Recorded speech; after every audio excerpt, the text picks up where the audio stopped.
할렐루야. 우리 힘차게 한번 선포하겠습니다. 우리 두 주먹 붙근지시고 다시 한번 단장하라. 새롭게 하라. 할렐루야. 하나님의 말씀으로 단장하고 무장하고 새롭게 되어지는 역사가 일어나길 주님의 이름으로 축복합니다. 오늘 본문은 이방인들에게 복음이 전파되는 이야기죠. 이방인 신자들, 이제 새롭게 복음이 전파되고 교회가 세워지며 복음을 받아들인 이방인 신자들, 그 이방인 신자들을 위해서 이제 초대교회에서 이제 사도들과 장로들은요, 바울과 바나바를 그들에게 보내기로 결정을 하게 됩니다. 이러한 결정사항에 대해서 편지를 쓰고 이방인 신자들에게 먼저 유다와 실라를 보내서 이제 초대교회에서 어떻게 결정을 했는지 그 결정사항들을 전달하고 있는 말씀이 오늘 본문의 내용이죠. 그래서 오늘 말씀의 핵심은 뭐냐? 바로 연약한 이방인 신자들을 굳건하게 세우는 일, 여기에 대해서 우리가 함께 말씀을 살펴보겠습니다. 다시 말해서 뭐냐? 말 그대로 지금 이방인 신자들은 어떤 상태예요? 하나님에 대해서 처음 듣고 구원자 예수 그리스도를 영접하고 이제 믿기 시작했기 때문에 얼마나 그들의 믿음이 연약하겠습니까? 아마 작은 일에도 의심이 생길 것이고요. 그 당시 기독교 신앙에 대한 심각한 박해가 있었기 때문에 어려움과 역경이 찾아오면 금방이라도 신앙을 버리고 도망칠 수 있는 것이죠. 그래서 그들의 신앙, 그 이방인 신자들, 초신자들의 신앙을 견고하게 하며 정말 그들이 환난과 어려움 가운데 굳건하게 세우는 일, 이것이 매우 중요한 일이었던 것입니다. 그래서 초대교회에서는 바울과 바나바를 그 이방인 신자들에게 그들을 굳건하게 세우기 위해서 보내기로 한 것이죠. 사랑하는 성도 여러분, 바울과 바나바로 인해서 그 연약한 이방인 신자들이 굳게 세움을 받았던 것처럼 여러분, 나로 인해서 우리 형제 자매들, 그리고 성도님들, 그리고 가족들, 또한 교회와 가정이 굳건하게 세워지는 일, 여러분, 이것은 참으로 중요한 일이라는 거예요. 나로 인해서 세워져 나가는 것. 이 시간 여러분들의 존재감, 여러분들의 정체성에 대해서 다시 한번 생각해 보시길 바랍니다. 과연 나는 내 주위의 사람들과 교회와 가정을 굳건하게 세워나가는 사람인가? 아니면 나는 내 주변의 사람들, 우리의 가정, 교회를 무너뜨리는 사람인가? 우리가 함께 이 시간 우리의 모습을 돌아보며 말씀으로 비춰보시면서 함께 하나님의 앞에 나아가는 은혜의 자리가 되길 주님의 이름으로 축복합니다. 간절히 바라는 것은요, 뭐냐? 이 자리에 계신 저와 여러분, 우리 모두가 내 주변의 사람들, 우리 교회와 여러분들의 가정, 여러분들이 속해 있는 모든 그룹과 단체를 좀 굳건하게 세워나가는 사람, 흐트러지고 파하는 것이 아니라 굳건하게 세워나가는 그런 믿음의 형제 자매들이 되시기를 주님의 이름으로 축복합니다. 그렇다면 여러분, 어떻게 해야 교회와 가정과 내가 속한 공동체를 굳건하게 세워나갈 수 있을까? 오늘 본문을 통해 두 가지를 우리가 배울 수 있습니다.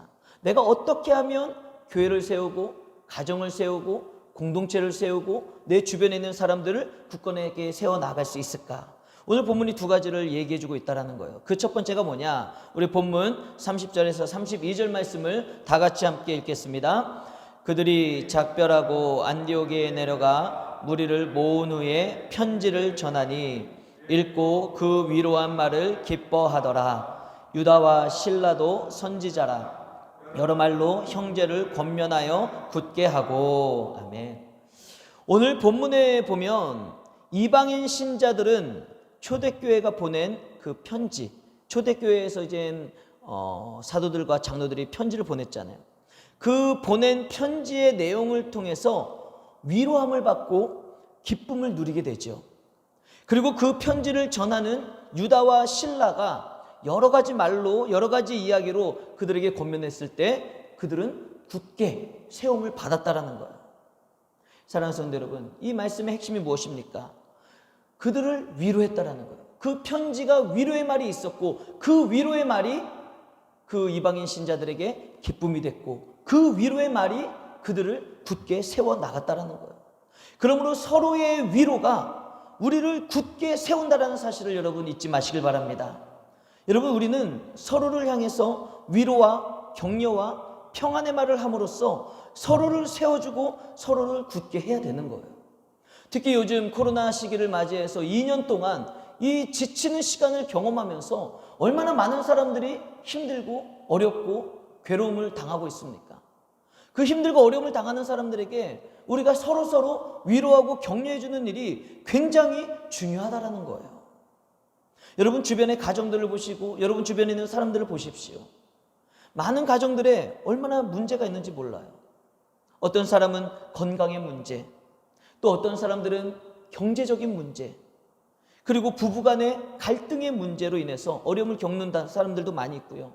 또 어떤 가정에는 자녀의 문제로 인해서, 그리고 진로와 미래 등 여러 가지 문제로 인해서 힘들어하고 고민하며 지쳐있는 영혼들이 우리 주변에 얼마나 많이 있는지 몰라요. 여러분들도 어느 부분에선가 지쳐있지는 않으십니까? 어느 부분에선가 고민하고 계시지는 않습니까? 여러분, 예전에 힐링 캠프 기쁘지 아니한가 라는 프로그램 여러분 보신 적이 있으신가요? 한 장 넘겨주세요. 저도 이 프로그램을 몇 번 본 적이 있는데요, 이 프로그램의 핵심이 뭐냐면은 연예인들이 나와가지고요, 이렇게 아주 자연스럽게 둘러앉아요. 둘러앉아가지고 연예인들이 그냥 서로 이제 이야기를 하는 거예요. 주제를 가지고 자신의 삶에 있었던 이야기, 자신의 속마음, 내가 그때 그 당시 얼마나 힘들었는지, 얼마나 어려웠는지 자신의 속마음을 이야기하면서 털어놓으면은 이렇게 함께 참여한 사람들이 그 사람의 이야기를 들으면서 고개를 끄덕이며 공감해주고, 또 다른 사람들의 이야기를 서로 주고받으면서 마음이 치료되고 서로가 서로에게 위로하고 위로받는 그 프로그램이 바로 이 힐링 캠프라는 프로그램이었어요. 여러분, 이 힐링 프로그램이 별것 아닌 것 같은데, 아니 그냥 둘러앉아가지고 그냥 서로 이야기하고 그렇구나 나도 예전에 그랬어, 이렇게 그냥 주고받고 이야기하고 공감해 주는 것, 여러분 이 모습이 별거 아닌 것 같은데 상대방의 이야기를 들어주고 공감해주고 그 이야기를 통해서 위로해주고 격려해주다 보면 그 안에서 어떤 일들이 일어나는 거예요? 마음이 시원해지고 후련해지고 놀라운 치유의 역사가 일어나게 된다는 사실입니다. 사랑하는 성도 여러분, 우리의 말 한마디가 사람을 죽일 수도 있는 것이고요, 우리의 말 한마디가 사람을 살릴 수도 있는 거예요. 또한 우리의 말 한마디가 상대방을 너무너무 힘들게 만들어버릴 수도 있지만, 우리의 말 한마디가 정말 밑바닥까지 있는 사람의 마음을 힘나게 다시 일으켜 세울 수도 있다는 거예요. 여러분, 우리는 이 사실을 잊지 말아야 됩니다. 여러분들의 주변의 사람들을 돌아보시길 바랍니다. 우리 주변에는요, 정말 위로와 격려가 필요한 사람들이 얼마나 많이 있는지 몰라요. 나의 마음, 나의 아픔, 나의 지금의 이 어려움을 공감해 줄 사람을 찾는 사람들이 얼마나 많이 있는지 모른다는 거예요. 요즘 새벽기도 시간에 욥기 말씀을 함께 나누고 있는데요, 여러분 아시잖아요. 욥이 얼마나 심각한 고통의 한가운데 놓이게 됩니까? 욥은 한순간 전 재산을 싹 다 잃어버리고 말아요. 뿐만 아니라 10명의 사랑하는 아들, 딸들이 한순간에 몰살을 당하고 말지요. 거기서 끝나나요? 아니에요. 하나밖에 없는 아내는 욥을 욕하고 하나님을 저주하라고 막 말하면서 도망쳐 버립니다. 여러분, 그런 상황 가운데 놓이는 것 얼마나 괴로운 거예요. 얼마나 힘듭니까? 그런 상황 가운데 놓인 욥은요, 너무너무 괴로워가지고 뭐라고 이야기해요? 뭐라고 한탄합니까? 아유, 차라리 내가 태어나지 않았으면 좋았을 것을, 차라리 그냥 내가 죽음의 상태에 놓인다라면 마음이 평안할 텐데, 이렇게 말할 정도로 욥은요 굉장히 심각한 고난을 당하고 상실감에 빠져 있었던 상태였다라는 거예요. 그런데 욥의 그 환난의 소식을 듣고 찾아온 엘리바스라는 친구가 어떻게 하는지 아세요? 처음에 그 엘리바스라는 친구가 욥을 찾아왔을 때는 정말 안타까운 마음으로 찾아왔죠. 위로해주고 싶은 마음으로 찾아왔죠. 근데 욥이 막 그렇게 한탄을 하니까 그때부터 엘리바스가 어떻게 합니까? 불난 집에 기름 붓듯이 욥을 막 정죄하고 욥을 비난하기 시작하는 거예요. 야, 하나님이 공의의 하나님이신데 네가 죄가 없다면 어찌 이런 일들이 일어나겠냐? 너 우리 앞에서는 그렇게 믿음 좋은 척, 선한 척, 거룩한 척 하더니 우리가 모르는 죄가 있는 거 아니냐? 그 죄가 있으니까 네가 지금 이렇게 벌 받는 것 아니겠어? 그리고 남들이 고난당할 때는 너 얼마나 믿음의 이야기 많이 했냐? 얼마나 좋은 이야기 많이 했냐. 그런데 지금 네가 고통을 당하니까 그 믿음 다 어디 간 거야? 등등등 얼마나 욥을 비난하고 있는지 몰라요. 여러분, 지금 욥에게 필요한 것은요, 옳고 그름을 따지는 일이 아니다라는 거예요. 네가 잘했냐 잘못했냐 이걸 따지는 게 아니에요. 왜 이런 고통이 너에게 왔느냐 그것을 막 분석해 줄 그런 게 필요한 게 아니라는 거예요. 더군다나 실제로 욥이 잘못해서 죄를 지어서 이런 고통을 당하는 것도 더더욱 아니었습니다. 여러분, 지금 욥에게 필요한 건 무슨 거예요? 뭐가 필요하겠습니까? 그런 분석이 필요한 게 아니에요. 옳고 그름을 따지는 게 필요한 게 아니에요. 지금 욥에게 필요한 건 뭐예요? 위로예요. 바로 위로. 꼭 무슨 말과 행동이 아니더라도 그의 아픔, 그의 어려움을 공감해주는 사람이 필요했고, 그리고 욥에게 필요한 것은 다시금 일어날 수 있도록 그 힘들고 어려운 상황 가운데 다시 한번 일어날 수 있도록 위로와 격려가 필요하고요, 욥의 손을 잡아줄 그런 사람이 필요했다라는 거예요. 사랑하는 여러분, 저와 여러분들이 주변 사람들의 마음을 공감해주는 사람, 주변 사람들의 말에 귀를 기울여주는 사람, 그리고 넉넉한 마음을 가지고 위로와 격려를 할 수 있는 세움의 사람이 되시기를 주님의 이름으로 축복합니다. 오늘 이방인 신자들, 오늘 본문에 나오는 이방인 신자들이요, 그들이 정말 환난 가운데, 핍박 가운데, 또한 여러 가지 어려움 가운데 그들이 다시 굳게 일어설 수 있었던 것은 바로 초대교회의 믿음의 선배들에게 받은 그 편지를 통한 위로하는 말이었다라는 거예요. 그 편지를 통해 그 이방인 신자들에게 위로하는 말을 전달했을 때 그 위로하는 말이 그들의 흔들리는 신앙을 붙잡아 준 것이고요, 그들의 불안함과 근심, 걱정을 물리치고 굳게 설 수 있도록 그들에게 힘이 되었다라는 거예요.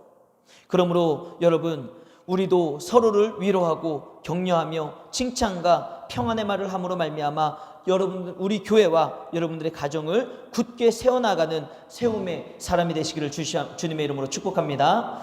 이것이 바로 우리가 첫 번째 본문을 통해 배우는 거예요. 위로하는 말, 위로하는 자가 돼야 된다. 격려하는 자가 되고 공감해주는 자.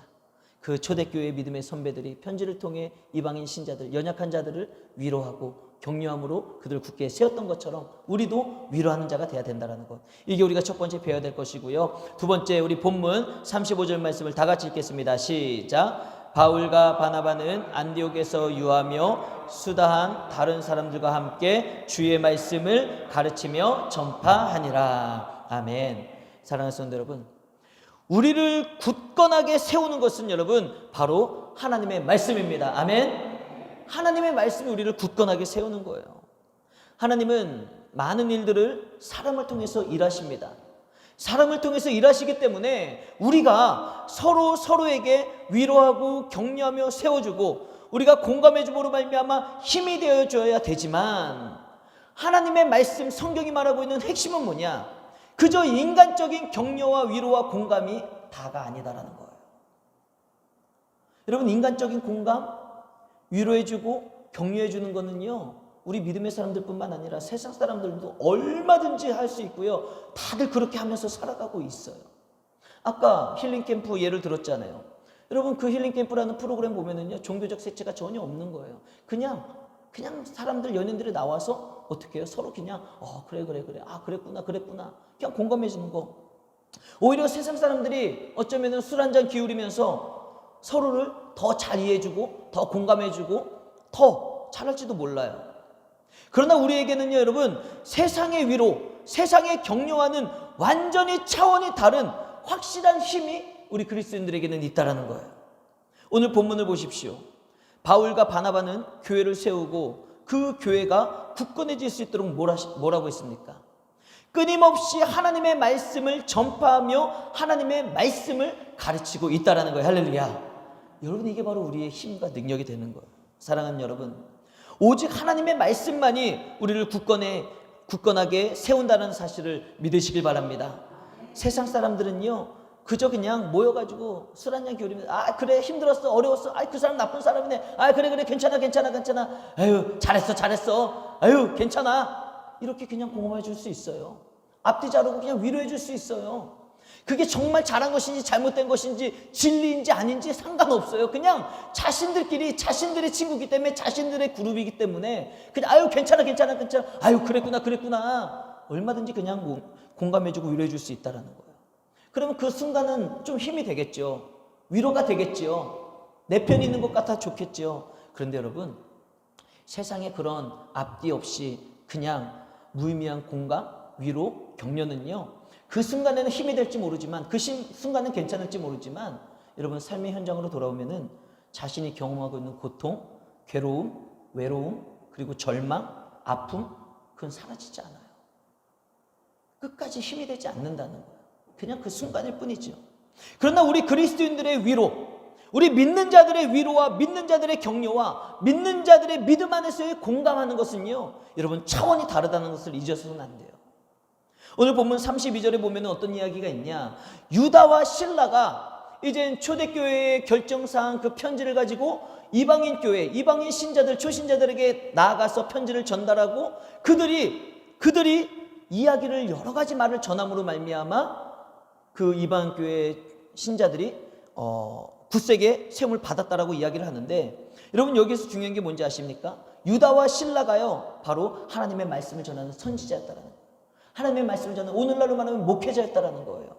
목회자의 신분을 가지고 하나님의 말씀을 가지고 이방인 초신자들에게 다가가서 그들이 여러 가지 말을 하며 여러 가지 이야기를 하고 여러 가지 권면을 할 때 그게 뭐예요? 그냥 세상 이야기로 권면하고 이야기했다라는 게 아니에요. 그들은 하나님의 말씀을 전하는 선지자였기 때문에, 목회자였기 때문에 그들이 그 이방교회의 초신자들을 격려하고 위로할 때 어떻게 격려하는 거예요? 하나님의 말씀을 가지고 이야기를 했던 것이고요, 하나님의 말씀을 가지고 그들을 격려하고 권면했을 때 그 이방교회의 초신자들은요, 그 이야기를 들었을 때 인간의 이야기 플러스 하나님의 말씀을 들었기 때문에 그들은 위로함을 받고 격려를 받고 그들은 하나님의 말씀으로 인해 굳건하게 세워질 수 있었다는 것입니다. 사랑하는 성도 여러분, 하나님의 말씀으로 위로하고 하나님의 말씀으로 공감하며 격려할 때 여러분 그 반석과 같이 흔들림 없는 하나님의 약속의 말씀이 우리를 굳게 세워주는 줄 믿으시길 바랍니다. 이게 우리 그리스도인들의 위로와 격려의 포인트 아니겠어요? 우리가 정말 괜찮아 다독여 줄 수 있지요. 그런데 우리 그리스도인들은요 그 수준에서 머물러서는 안 되는 거예요. 괜찮아도 왜 괜찮은지 확실한 말씀의 근거가 있어야 된다는 거예요. 여러분, 우리가 실패했는데 좌절할 상황 가운데 놓였는데 왜 괜찮아요? 그냥 괜찮아요? 아니에요. 하나님의 약속의 말씀이 있기 때문에. 괜찮아, 우리는 하나님의 약속의 자녀잖아. 하나님이 분명히 뜻하신 바가 있을 거야. 지금 우리는 알지 못하지만 하나님의 계획하심이 있을 거야. 우리는 그것을 믿고 살아가는 사람들이잖아요. 우리가 낙심해야 될 상황 가운데 괜찮은 이유는요, 그냥 괜찮아가 아니라 하나님의 약속의 말씀이 있기 때문에, 하나님이 우리를 사랑하시기 때문에, 하나님이 저 여러분들을 자녀로 삼아 주셨기 때문에 지금 힘들고 어려운 고난은요 영원한 것이 아닙니다. 영원한 것이 아니에요. 영원히 지속되는 것이 아닙니다. 하나님이 우리를 만들어 가시고 우리를 세워 가시고 우리를 축복하시기 위한 하나의 연단하는 작업이고 과정이고 훈련하는 것이기 때문에 그래서 괜찮은 거예요. 우리의 위로와 격려에는, 우리의 공감에는 이 하나님의 말씀이 섞여 있어야 된다는 것입니다. 그러면 우리는 그 말씀에 근거한 위로와 격려를 통해 우리는 새 힘을 얻게 되는 거예요. 정말 이 사람이 그냥 내 어깨를 두드려줬기 때문에 힘이 나는 것도 있겠지만 그 차원을 넘어서 하나님의 말씀이 있기 때문에, 내가 하나님의 자녀이기 때문에, 내가 하나님의 사랑을 받는 사람이기 때문에 우리는 그 안에서 하나님의 말씀, 그 흔들림 없는, 변함없는 하나님의 말씀에 근거하여 기초하여 그 말씀의 반석 위에 서서 우리는 흔들림 없는 굳건함을 얻고 우리는 회복의 은혜를 경험하게 될 줄로 믿습니다. 또한 여러분, 하나님의 말씀이요 내 안에 있다면, 하나님의 말씀이 내 안에 있다면 어떤 사람의 말과 위로가 없다 할지라도 여러분, 우리는 내 안에 있는 하나님의 말씀으로 인해서 우리는 스스로 극복하고 굳게 설 수가 있는 거예요. 여러분, 이게 진짜예요. 이게 진짜. 그러므로 하나님의 말씀이 여러분 내 안에 반석이 되시며 하나님의 말씀이 나의 뿌리가 되어야 되는 것입니다. 그렇다면 하나님의 말씀이 내 안에 반석이 되고 내 안에 뿌리가 된다는 게 무엇이겠습니까? 즉 하나님의 말씀이 나의 삶의 기준이 된다는 거예요. 하나님의 말씀이 나의 삶의 중심이 되어서 내가 그 말씀으로 인해 흔들리지 않고 그 말씀을 믿고 의지하며 행하는 삶을 살아가는 것, 이것이 바로 하나님의 말씀이 내 안에 반석이 되고 내 안에 뿌리가 되는 것이지요. 여러분, 그러한 믿음의 삶을 살아가는 데는요, 실패가 없는 거예요. 사무엘상 2장 30절의 말씀을 보십시오. 우리 다 같이 한번 읽어보겠습니다. 시작. 나 여호와가 말하노라. 내가 존중히 여기고 나를 멸시하는 자를 내가 경멸하리라. 아멘. 여러분, 하나님을 존중히 여기는 자, 존중히 여기는 자가 뭘까요? 하나님을 존중한다는 것, 하나님을 존중히 여긴다는 것은요, 하나님의 말씀을 내가 경청하고 하나님의 말씀을 듣고 그 말씀대로 살아가는 게 존중히 여기는 거예요. 여러분, 우리도 그렇지 않나요? 내가 누구한테 얘기했는데 내 말을 무시해버려, 듣질 않아. 내가 좀 이것 좀 해라고 얘기를 했는데 그거를 안 해. 그럼 뭐라고 생각해요? 제가 나를 무시하네? 그렇게 생각하잖아요. 근데 내가 뭔가를 이야기했을 때 그것을 바로바로 하면은 뭐예요? 아, 제가 내 말을 존중하는구나, 내 말을 듣는구나. 마찬가지예요. 하나님을 존중하는 자를 하나님이 존중히 여기시는데, 하나님을 존중하는 자가 어떤 사람이에요? 하나님의 말씀을 경청하여 듣고 하나님의 말씀을 나의 삶에 실천하며 살아가는 사람이 바로 하나님을 존중하는 사람입니다. 그와 같이 하나님을 존중하고 하나님의 말씀을 경외하며 살아가는 사람을 하나님이 뭐라고 말씀하셔요? 내가 그 사람을 존중히 여긴다라는 거예요. 즉, 내가 존중히 여김으로 말미암아 너의 이야기 내가 들어주고 너의 아픔 내가 공감해주고 너의 삶을 내가 인도해 주겠다라는 말씀이 하나님이 바로 저 여러분들을 존중해 주시는 것 아니겠습니까? 사랑하는 성도 여러분, 그렇게 하나님을 존중하고 하나님의 존중을 받는 사람은요, 이 땅 가운데 실패할 수가 없는 거예요. 그래서 내 안에 하나님의 말씀이 있어야 되는 거예요. 그래야지 하나님의 말씀을 듣고 하나님을 존중하며 하나님의 말씀대로 살아가지 않겠습니까? 그리고 우리는 하나님의 말씀을 통해 우리의 믿음의 뿌리가 더욱 깊이 강하게 자리 잡아야 되는 거예요. 여러분, 뿌리가 튼튼한 나무는요, 오랜 가뭄에서도 이겨낼 수 있습니다. 견뎌내는 거예요. 뿌리가 깊기 때문에, 뿌리가 쭉 내렸기 때문에 아무리 가뭄이 오래돼도 그 뿌리가 깊은 나무는 견뎌내는 거예요. 그 환난 가운데도 견뎌내는 거예요. 또 뿌리가 튼튼한 나무는요, 뿌리가 깊이 내린 나무는요, 아무리 거센 풍파가 몰아쳐도 그 자리를 지키는 거예요. 뽑히지가 않습니다. 마찬가지로 우리가 하나님의 말씀에 믿음의 뿌리를 깊이 내리고 있다면 오늘도 우리 앞에 놓인 환경과 상황과 여러 가지 문제들, 그리고 사람들의 여러 가지 이야기와 말들, 그리고 내가 처해 있는 나의 처지 때문에 우리는 실망하거나 힘들어하지 않고 우리는 굳건하게 설 수 있는 거예요. 왜냐? 내 삶 가운데 아무리 힘들고 어려운 상황이라 할지라도 하나님의 말씀으로 인해 깊은 믿음의 뿌리를 내렸기 때문에 그 상황이, 환경이, 그 시련이 나를 흔들지 못하는 거예요. 나를 뽑아내지 못하는 거예요. 왜요? 그거보다 내가 하나님의 말씀을 붙잡고 있는 믿음의 뿌리가 더 강력하기 때문에. 그 힘이 바로 내 안에 있는 하나님의 말씀에서 나오는 거예요. 내가 뽑히지 않고, 내가 흔들리지 않고, 내가 낙심하지 않고, 내가 주저하지 않는 것은 하나님의 말씀이라는 확실한 믿음의 뿌리를 내리고 있을 때 그 힘과 능력이 나오게 된다는 거예요. 우리 안에 하나님의 말씀이 없잖아요. 그래서 믿음의 뿌리가 약하잖아요. 그러면은요, 정말 코딱지만한 시련이 다가와도 그냥 픽픽 쓰러지는 거예요. 이겨낼 힘이 없습니다. 그런 하나님의 말씀은 우리들에게 뭐라고 약속하고 계십니까? 내가 너를 사랑한다. 내가 너를 지명하여 불렀나니 너는 내 것이라. 너는 내 아들이고 너는 내 딸이다.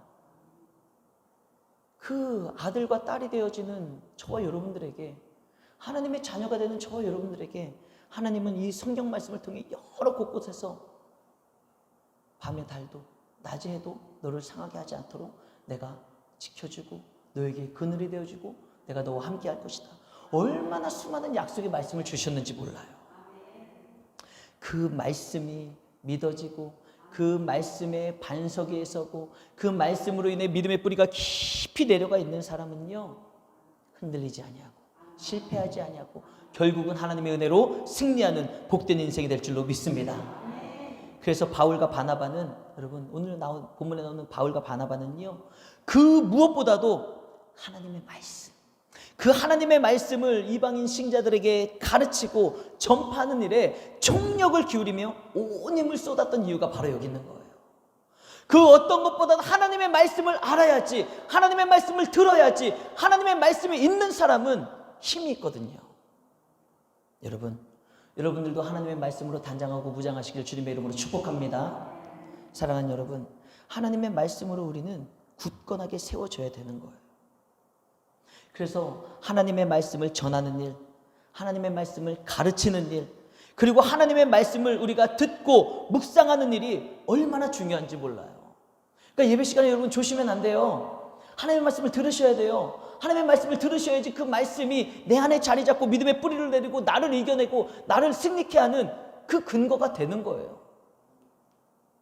그리고 말씀을 전하는 일에 우리는 게을러서는 안 됩니다. 우리의 자녀들이, 이웃들이, 가족들이 하나님의 말씀을 알아야지 그들이 힘내서 일어날 수 있는 것 아니겠습니까? 믿음은 들음에서 난다라고 했잖아요. 그 들음은 뭐예요? 하나님의 말씀을 들으면서 믿음이 나는 것 아니겠습니까?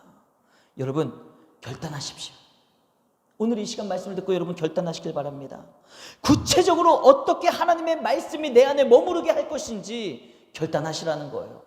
그냥 오늘 설교 말씀을 들으면서 그래, 하나님의 말씀이 내 안에 있어야지 내가 흔들리지 않고 이겨내는구나, 승리하는구나, 이 이론만 알고 돌아가시는 것이 아니라, 그렇다면 내가 현실 가운데 살아가는 삶 가운데 정말 하나님의 말씀이 내 안에 머무르고 내가 그 말씀의 반석과 말씀의 믿음의 뿌리로 말미암아 흔들리지 아니하고 승리하는 삶을 살기 위해서 어떻게 하면 하나님의 말씀이 내 안에 머무를까? 어떻게 하면 내가 하나님의 말씀으로 단장하고 무장할 수 있을까? 여러분, 결단하시고 삶에 실천하시라는 거예요. 제가 여러분들에게 권면해 드리는 것은요, 여러분 매일 새벽 기도회를 통해서 하나님의 말씀을 나누고 여러분 그 말씀으로 단장하고 무장하며 기도함으로 말미암아 영적인 삶을 사시기를 주님의 이름으로 축복합니다. 여러분들이 정말 개인적으로 하는 것도 한계가 있지 않겠습니까? 새벽 제단에 나오시는 거예요. 정해져 있는 그 예배 시간에 나오셔서 하나님의 말씀을 듣고 그 말씀으로 단장하고 무장하고 기도하며 그 하루를 살아가면 여러분 말씀을 듣지 않고 그냥 살아가는 사람보다 훨씬 영적인 힘이 있고 훨씬 믿음의 능력이 있지 않겠냐 이거예요. 여러분들 새벽 제단에 나오시길 주님의 이름으로 축복합니다. 그리고 또 한 가지 방법은요, 여러분들이 삶의 현장에서 매일 성경을 한 장씩 읽고 그 말씀을 깊이 묵상하면서 오늘 내가 읽은 이 성경 말씀을 통해 하나님이 나에게 주시는 것은 무엇인가? 그냥 글씨만 뚜루룩 한 장 읽고 끝이 아니라 주보에 보면은 제가 하루에 한 장씩 읽을 수 있도록 쭉 연재하고 있잖아요. 그러면 오늘 정해진 그 말씀 한 장을 읽는 거예요. 근데 그냥 쭉 읽었다 끝 이게 아니라 한 장 말씀을 쭉 읽으면서 천천히 읽으면서 뭐라는 거예요? 그 말씀을 곱씹는 거예요. 그 말씀을 묵상하는 거예요. 내가 오늘 이 말씀 한 장을 쫙 읽으면서 이 말씀이 나에게 주시는 은혜가 무엇인지, 내가 깨달아지는 것이 무엇인지 그것을 깊이 묵상하고 그 깨달음을 붙잡고 기도하고 영적인 삶을 사시라는 거예요. 그렇게 하나님의 말씀으로 단장하고 무장하는 것, 그것이 바로 큐티입니다. 큐티. 사랑하는 성도 여러분, 그러면 하나님께서 말씀을 통해 여러분들을 굳건하게 세워주시고 여러분들의 믿음이 자라고 승리의 삶을 살아가는 은혜가 있게 될 줄로 믿습니다. 사랑하는 성도 여러분, 이제 새로운 한 주간이 시작됐어요. 오늘 거룩한 주일 우리가 예배드리고 말씀을 들으면서 이제 새로운 한 주간이 시작된 것입니다. 오늘 주신 두 가지 말씀 여러분 잊지 마시고 여러분들의 삶에 꼭 실천하시고 적용하며 사시길 바랍니다. 첫 번째 기억하시죠? 첫 번째 우리가 실천하고 적용이 될 게 뭐예요? 서로를 위로하는 말, 격려하는 말, 공감해주고 그러므로 말미암아 우리가 함께 세워나가는 세움의 사람이 돼야 된다는 것 잊지 마시고 여러분들의 주변에게, 아내에게, 남편에게, 가족들에게, 자녀들에게, 부모에게 세우는 말, 격려의 말, 위로해주는 말, 공감하는 삶이 되길 주님의 이름으로 축복합니다. 그리고 두 번째는 뭐예요? 무엇보다도 하나님의 약속의 말씀을 통해 우리가 셈을 얻고 승리하자는 거예요. 그러기 위해서는 새벽 예배를 통해 영적인 삶을 살아가고 매일 성경 한 장씩을 읽고 묵상하며 하나님의 뜻을 깨달아 말씀으로 단장하고 무장하며 살아가자는 것입니다. 여러분 이제 귀하고 복된 한 주간의 삶을 살아가실 때 오늘 주신 이 두 가지 말씀을 꼭 기억하고 삶에 실천하고 적용함으로 말미암아 승리하는 복된 인생이 되시기를 주님의 이름으로 축복합니다. 기도하겠습니다.